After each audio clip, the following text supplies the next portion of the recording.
के बीच big brother की लड़ाई तेज होती दिखाई दे रही है। अमित शाह और उद्धव ठाकरे की मुलाकात से ठीक पहले शिवसेना तंज कसते हुए कड़ा रुख अपना रही है। वहीं आज एमपी के मंदसौर में राहुल गांधी का हल्ला बोल है। राहुल किसानों की एक बड़ी रैली को आज संबोधित करने जा रहे हैं।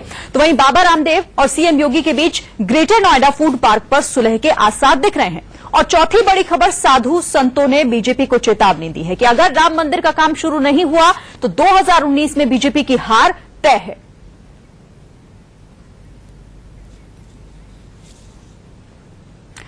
तो ये चार बड़ी खबर जिस पर हम हर अपडेट आप तक पहुंचाएंगे। हमारे संवाददाता भी अलग अलग जगह से हमारे साथ जुड़ गए हैं। आपको बता दें कि हमारे साथ अभिषेक मुंबई से जुड़े हुए हैं, साथ ही विजय मिश्रा भी हमारे साथ लखनऊ से जुड़े हुए हैं और एहतियाब शेख हमारे साथ मंदसौर से जुड़ेंगे, आगे जुड़ गए हमारे साथ, जो कि वहां पर जो किसान रैली आज होने जा रही है उस पर हमें अपडेट करेंगे। साथ ही मेरे सहयोगी राकेश पांडे भी आगे हमारे साथ जुड़ेंगे और इन तमाम बड़ी खबरों पर हमें कुछ अहम जानकारियां देंगे। बात सबसे पहले अमित शाह और उद्धव ठाकरे की मुलाकात की कर लेते हैं। दोनों नेताओं के बीच आज शाम मुंबई में मुलाकात होनी है, लेकिन इस मुलाकात से ठीक पहले शिवसेना ने अमित शाह और बीजेपी पर निशाना साध दिया है। दरअसल सामना में दो टूक लहजे में कहा गया है कि 2019 में शिवसेना अपने दम पर लोकसभा का चुनाव लड़ने वाली है। शिवसेना के मुखपत्र सामना में अमित शाह के संपर्क फॉर समर्थन कार्यक्रम पर भी तंज किया गया। सामने में लिखा है कि उपचुनाव में हार के बाद बीजेपी को सहयोगियों की याद आ रही है। पालघर उपचुनाव का जिक्र भी किया गया और कहा कि साम दाम दंड भेद से बीजेपी ने ये चुनाव जीता है। तो मुलाकात आज होनी है, लेकिन मुलाकात से ठीक पहले सामना जो कि मुखपत्र है शिवसेना का, उसमें तंज करते हुए कुछ इस अंदाज में संकेत कह सकते हैं कहीं ना कहीं दिए गए हैं मुलाकात होने से पहले। हमारे साथ हमारे संवाददाता अभिषेक मिश्रा जुड़े हुए हैं मुंबई से, सीधा उनका रुख कर लेते हैं। अभिषेक, मुलाकात तो होनी है, लेकिन मुलाकात से पहले जिस तरीके से सामना में दो टूक में लहजे में ये साफ कर दिया गया है कि मुलाकात तो ठीक है, लेकिन संकेत एक तरीके से दे दिए गए हैं कि होना क्या है आखिर बाद में। भैया वहां मत लगाइए, हम लोग आएंगे वहां पे रखा हुआ। बिल्कुल ये साफ है। देखिए, जिस तरह से उद्धव ठाकरे ने अपने संपादकीय में सामने लिख दिया, इसमें साफ समझ में आता है कि जो तलखियां हैं वह कम होने का नाम नहीं ले रही हैं। वह यह साफ है और इसीलिए तमाम चीजों पे लिखने का साफ मकसद दिखा था कि उन्होंने अपनी ताकत दिखाई है। पालघर में जो लोकसभा का उपचुनाव हुआ था उसमें शिवसेना अपनी ताकत दिखाई। ताकत से कहीं न कहीं बीजेपी को लगा है, झटका लगा है और बीजेपी इसीलिए बैकफुट पर आई है। बीजेपी अब मिलने आ रही है उद्धव ठाकरे से और इसलिए साफ सवाल भी खड़ा किया गया आखिरकार मिलने का मतलब क्या है। एनडीए के जितने भी घटक दल है वो धीरे धीरे उससे अलग हो रहे हैं। 4 साल उन्हें याद नहीं आई, लेकिन 4 साल बाद अब याद आ रही है। इसका साफ मतलब है कि जनता उन्हें परेशान कर रही है, जनता उन्हें भूल चुकी है, जनता परेशान हो चुकी है। इसीलिए वह तमाम लोगों से जनसंपर्क अभियान कर रहे हैं। मोदी पर निशाना साधते हुए कहा है कि मोदी भी विदेश से मिल रहे हैं, विदेश में जनसंपर्क अभियान चला रहे हैं, उसके बाद देश में अमित शाह तमाम लोगों से जनसंपर्क अभियान चला रहे हैं, लेकिन इसका कोई फायदा अब होता हुआ दिखाई नहीं दे रहा है। ऐसा साफ संकेत दिखा। लेकिन सबसे खास बात यह है कि आज शाम को जब अमित शाह उद्धव ठाकरे से मिलने आ रहे हैं और उस दौरान इस तरीके की बात करना सामना के जरिए साफ दिखाता है कि उद्धव ठाकरे झुकने के मूड में नहीं है, वह अपनी शर्तों पर बात मानेंगे, यह साफ दिखाई पड़ रहा है। और इसीलिए जो भी 2019 का चुनाव की बात हो रही है, 2019 में अकेले चुनाव लड़ने की भी बात इस सामना के जरिए कही गई है। लेकिन अब सबके इस पर टिकी अमित शाह जब शाम को मिलेंगे उद्धव ठाकरे से, उसके बाद क्या रुख में बदलाव आता है वह देखना होगा। लेकिन यह साफ है तलखियां कम नहीं हुई है, दूरियां और बढ़ी हुई दिखाई पड़ रही है। जी बिल्कुल, तलखी बढ़ी हुई दिखाई दे रही है, खासतौर से सामना में जिस तरीके से तंज किया गया। उसके बाद बहुत शुक्रिया आपका अभिषेक के तमाम अपडेट इस बड़ी खबर पर हम तक पहुंचाने के लिए। तो मुलाकात होनी है, लेकिन मुलाकात से पहले यह साफ कर दिया गया है कि 2019 तो हम अकेले ही लड़ेंगे। चलिए, हमारे साथ राकेश पांडे भी जुड़े हुए हैं जो हमें बताएंगे कि आखिर ये मजबूरी है या फिर क्या है। राकेश। बिल्कुल श्रीन, मुलाकात से पहले तंज और तंज से पैदा हुए तलखियों के बीच वाकई इस मुलाकात के बाद कोई रास्ता निकलता है ये तो वक्त बताएगा। लेकिन समझिए कि पहले इन दोनों के बीच झगड़ा दरअसल है क्या। शिवसेना बीजेपी में झगड़ा क्या है। बाल ठाकरे के जमाने से शिवसेना बीजेपी में गठबंधन है, यानी ये गठबंधन सालों पुराना है। लोकसभा में बीजेपी, महाराष्ट्र में शिवसेना होती थी बिग ब्रदर, यानी जो इक्वेशन था दोनों पार्टियों के बीच, लोकसभा में बीजेपी और महाराष्ट्र की अगर बात करें तो शिवसेना बड़े भाई की भूमिका में होती थी। 2014 के विधानसभा चुनाव में सीटों के बंटवारे पर समझौता टूटा, यानी ये अलग अलग चुनाव लड़े, लेकिन उसके बाद स्थिति स्थितियां बदली और एक बार फिर से दोनों साथ आए। चुनाव बाद मजबूरी में शिवसेना को बीजेपी के साथ आना पड़ा, गठबंधन बना, सरकार बनी, ये स्थिति है। अब समझिए कि दरअसल बीजेपी के लिए शिवसेना मजबूरी क्यों है। महाराष्ट्र के अंदर अगर खासतौर पर अगर बात करें, महाराष्ट्र में लोकसभा के कुल 48 सीटें हैं। अगर लोकसभा के लिहाज से देखते हैं तो 2014 में बीजेपी ने 24, शिवसेना ने 20 सीटों पर चुनाव लड़ा था और उसके बाद जो नतीजे आए थे वो दिलचस्प थे। 2014 में बीजेपी ने लोकसभा की 23 और शिवसेना ने 18 सीटें जीती थी।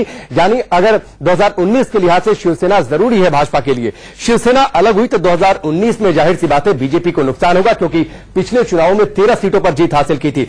बीजेपी की मजबूरी का फायदा उठाना चाहती है शिवसेना और शिरीन इसीलिए मुलाकात से पहले चूंकि तलखियां हैं इसीलिए तंज कसा गया है ताकि बार्गेनिंग की स्थिति में शिवसेना ज्यादा रहे। शिवसेना लोकसभा में बराबर सीटें मांग सकती है, इसीलिए शायद ये स्थितियां बनाई जा रही है ताकि दबाव बीजेपी पर बना रहे।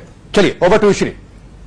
शुक्रिया आपका राकेश, ये तमाम अपडेट हम तक पहुंचाने के लिए। तो जाहिर है कि जिस तरीके से विपक्ष एकजुट होता दिखाई दे रहा है, बीजेपी भी अपने सहयोगियों को एकजुट करने की कोशिश कर रही है, जिसके तहत ये मुलाकात।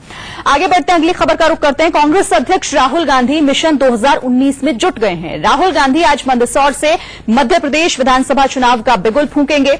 वो करीब 12:30 बजे यहां पर मंदसौर पहुंचेंगे और वहां से वो खोखरा गांव जाएंगे, जहां पर किसानों की एक जनसभा को संबोधित करेंगे। जनसभा को संबोधित करने से पहले राहुल गांधी मंदसौर गोलीकांड में मारे गए 7 किसानों को श्रद्धांजलि देंगे और मृतक किसानों के परिजनों से मुलाकात भी करने जाएंगे। आपको बता दें कि पिछले साल 6 जून को मंदसौर में गोलीकांड में 7 किसानों की मौत हो गई थी। गोलीकांड के बाद शिवराज सरकार बुरी तरह से इस मसले पर घिर गई थी। राहुल गांधी ने उस वक्त भी मंदसौर जाने की कोशिश की थी, लेकिन राहुल गांधी को मंदसौर आगे जाने नहीं दिया गया था। लेकिन मंदसौर गोलीकांड की पहली बरसी पर वो किसानों के गुस्से को जाहिर है भुनाना चाहते हैं। किसानों की संकल्प रैली में करीब 2 लाख किसानों के पहुंचने की उम्मीद जताई जा रही है। मध्य प्रदेश, छत्तीसगढ़ और राजस्थान में इसी साल विधानसभा चुनाव होने वाले हैं। और चलिए इस खबर पर तमाम अपडेट के लिए रुक कर लेते हैं हमारे साथ हमारे संवाददाता एहतियाब शेख, जो कि मंदसौर में इस वक्त मौजूद है रैली स्थल पर, उनका रुक कर लेते हैं। एहतियाब, जिस तरीके से आज ही बरसी भी है, चूंकि आज से 1 साल पहले क्या कुछ हुआ था मंदसौर में सबने देखा था और उसका गुस्सा लोगों का काफी दिनों तक शिवराज सरकार को देखने को भी मिला था और अभी भी वो बरकरार है। हालांकि इसको भुनाने के लिए आज राहुल गांधी पहुंच रहे हैं। कब तक रैली की शुरुआत होगी और क्या कुछ और अपडेट है इस बड़ी खबर पर? देखिए शिरीन, 2018 मध्य प्रदेश के लिए चुनावी साल है, लिहाजा जो सियासी उठापटक है वो निश्चित रूप से पूरे मध्य प्रदेश के अंदर शुरू हो गई है। इस बार इस इलेक्शन के अंदर जो प्रमुख मुद्दा, चाहे वो बीजेपी के लिए हो या कांग्रेस के लिए, वो रहेगा किसानों का मुद्दा। मैं अपने कैमरा पर्सन से कहूंगा कि थोड़ा सा अगर स्टेज की तरफ दिखा सकते हैं तो हालात अब इस तरह के हैं कि राहुल गांधी तकरीबन 1 बजे के आसपास यहां पहुंच जाएंगे और 1 बजे के आसपास एक विशाल जन समूह जो है, तकरीबन 2 लाख कांग्रेसी और किसान यहां पहुंचने की उम्मीद जताई जा रही है, जो कि यहां पहुंचने वाले हैं। तो निश्चित रूप से ये कहा जा रहा है कि जो शक्ति प्रदर्शन है कांग्रेस का, वो निश्चित रूप से आज देखने को मिल सकता है मध्य प्रदेश की धरती पर, जब राहुल गांधी यहां मौजूद होंगे, दिग्विजय सिंह यहां मौजूद होंगे, मध्य प्रदेश के अध्यक्ष कांग्रेस अध्यक्ष कमलनाथ यहां मौजूद रहेंगे, ज्योतिरादित्य सिंधिया मौजूद रहेंगे। और जिस वक्त यहां ये रैली चल रही होगी, राहुल गांधी के बारे में यह कहा जा रहा है कि भारतीय जनता पार्टी के किसान दमन नीति के खिलाफ वो आज बिगुल फूंकने वाले हैं। दूसरा सबसे बड़ी बात यह है कि कांग्रेस की तरफ से साफ तौर पे ये किया जा रहा है कि किसानों को लेके जो लॉन्ग टर्म विजन कांग्रेस का है, उसका खुलासा आज राजीव गांधी इस सभा के जरिए देने वाले हैं। यानी साफ तौर पे ये देखा जा रहा है शिरीन के यहां मध्य प्रदेश के अंदर किसानों की राजनीति जो है, किसानों के मुद्दों की जो राजनीति है, चाहे पक्ष हो या विपक्ष हो, आरोप प्रत्यारोप अपनी जगह चलते जाएंगे, लेकिन ये सियासी उठापटक मध्य प्रदेश के अंदर किसानों के नाम पर निश्चित रूप से शुरू हो चुकी है। बिल्कुल, चलिए आप बहुत शुक्रिया आपका एहतियाब शेख, ये तमाम अपडेट हम तक पहुंचाने के लिए। तो बड़ी रैली आज करने जा रहे हैं राहुल गांधी और देखना होगा कि आज इस मंच से जब वो संबोधित करेंगे किसानों को तो क्या कुछ किसानों के लिए वो बोलते हैं। और इंडिया न्यूज पर बड़ी कवरेज आज इसी खबर पर दिन भर। मध्य प्रदेश में चुनावी शंखनाद, मंदसौर से राहुल भरेंगे हुंकार। क्या बीजेपी को चुनौती दे पाएंगे राहुल? इंडिया न्यूज की बड़ी कवरेज दिन भर लगातार। और अब बात ग्रेटर नोएडा में बन रहे फूड पार्क को लेकर सीएम योगी ने बाबा रामदेव से बात की है। फूड पार्क के लिए जमीन आवंटन में देरी से बाबा रामदेव नाराज थे, जिसके बाद सीएम योगी ने बाबा रामदेव से बात की। वहीं इंडिया न्यूज से यूपी के औद्योगिक विकास आयुक्त ने कहा है कि कैबिनेट की अगली बैठक में जमीन ट्रांसफर का विषय रखा जाएगा। तो कहीं ना कहीं अब इसके बाद देखना होगा कि क्या जो नाराजगी बाबा रामदेव की देखने को मिल रही थी फूड पार्क को लेकर, जमीन आवंटन को लेकर जो पेच फंसा हुआ है, क्या वो दूर हो पाएगा? चूंकि कैबिनेट बैठक में इस पर चर्चा होगी और इसे लेकर बातचीत की जाएगी, तो क्या बाबा रामदेव जो है और योगी के बीच जो तल्खी देखने को मिल रही थी मुख्यमंत्री के बीच, क्या सुलह हो पाएगी? इंडिया न्यूज से औद्योगिक विकास आयुक्त ने यह बात कही है कि कैबिनेट की बैठक में इस विषय पर बातचीत होगी। हमारे साथ हमारे संवाददाता विजय मिश्रा जुड़े हुए हैं, उनका रुख कर लेते हैं। विजय, क्या माना जाए कि कैबिनेट की बैठक में कोई हल निकल पाएगा? बिल्कुल, इस बार कैबिनेट की बैठक में हल निकलना निश्चित माना जा रहा है, क्योंकि यहां पर औद्योगिक विकास आयुक्त ने साफ तौर से कह दिया है कि इसी अगली कैबिनेट में, जो कि हर मंगलवार को यहां पर होती है, इसी बैठक में इस प्रस्ताव को रखा जाएगा और ये माना जा रहा है कि इस पूरे प्रस्ताव पर हरी झंडी मिलने की पूरी उम्मीद है।